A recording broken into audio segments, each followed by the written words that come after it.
Hi, I'm Donna Wolfe from Naztazia.com. Today I'll show you mosaic crochet for beginners, and we'll make an easy dishcloth. Mosaic crochet is a derivative of mosaic knitting, which was popularized by Ms. Barbara G. Walker decades ago. You'll need about 100 yards of yarn, 100% cotton for a dishcloth, or acrylic for a sampler blanket block. I use a G hook for the dishcloth, but feel free to practice with an H hook. You'll also need access to the chart on my website, Naztazia.com. Here are some basics. First, the chart is started at the bottom corner and read left and right for the stitches, and you'll read upwards as you make more rows. If you are right-handed, start at the lower right corner. If you are left-handed, start at the lower left corner. It really doesn't matter. Each block represents 2 rows. You'll change colors every 2 rows and carry the yarn upwards. Now the stitches. If you are working with a dark pink yarn and see a dark pink block on the chart, you do a single crochet. If you are working with a dark pink yarn and you see a different color block on the chart, you do a chain 2. Dark pink yarn and a dark pink block with an X in it, you do a double crochet 2 rows below. I'll show you what I'm referring to in this sample. I'm using dark pink yarn. The yellow dot shows the first block, which is a dark pink block. So the same color yarn and same color block equals a single crochet. The next block is a light pink. Since my yarn and block are different colors, that equals a chain 2 and skip a stitch. The next block is a dark pink with an X in it. Therefore, this is a double crochet made 2 rows below, in front of any chains or other stitches below it. I'm trying to keep this simple for the video, but of course you can substitute different colors for the pinks that I'm using. So let's dive into the pattern. Begin with a chain 34 for the dark pink yarn. If you look at the chart, it's basically 33 dark pink blocks. So therefore, we'll skip the first chain and make 1 single crochet in each chain across with the dark pink yarn for row 1. For row 2, we follow the pattern starting on this end of the chart and work our way back to the right-hand side of the chart. So we'll chain 1 and turn, and make 1 single crochet in each stitch across to match all of those 33 dark pink blocks.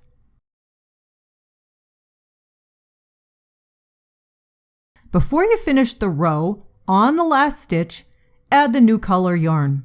In my case, it's a light pink yarn. And for all of these rows, we'll chain 1 and turn. Now we go back to the chart. On row 3, we have 4 light pink blocks. And since we're using light pink yarn, the same color and blocks equals a single crochet stitch. So we make 4 single crochet stitches. The next block is a dark pink, which is not the yarn color we're using. So when they mismatch like that, we do a chain 2 and skip a stitch. Then we move on to block 6, which is the same color and a single crochet. We mismatch again, therefore chain 2 and skip a stitch. Single crochet in stitch 8, and continue following this chart across the row. By the way, the chain 2 counts as 1 stitch. So on stitch 29, it's different, so we do a chain 2 and skip a stitch, then a single crochet in the next stitch, then a chain 2 and skip a stitch, then 2 single crochet stitches at the end since the blocks match the color yarn.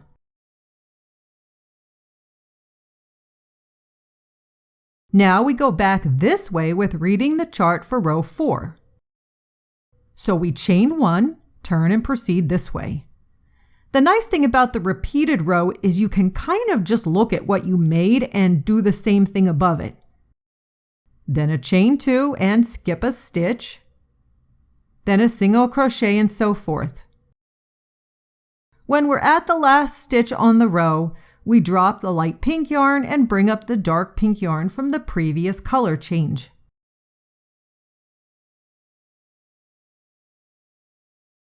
So now that we're using dark pink again, we need to remember that dark pink blocks are single crochet stitches and light ones are chain 2s. On this block with an X marked on it, we do a double crochet 2 rows below.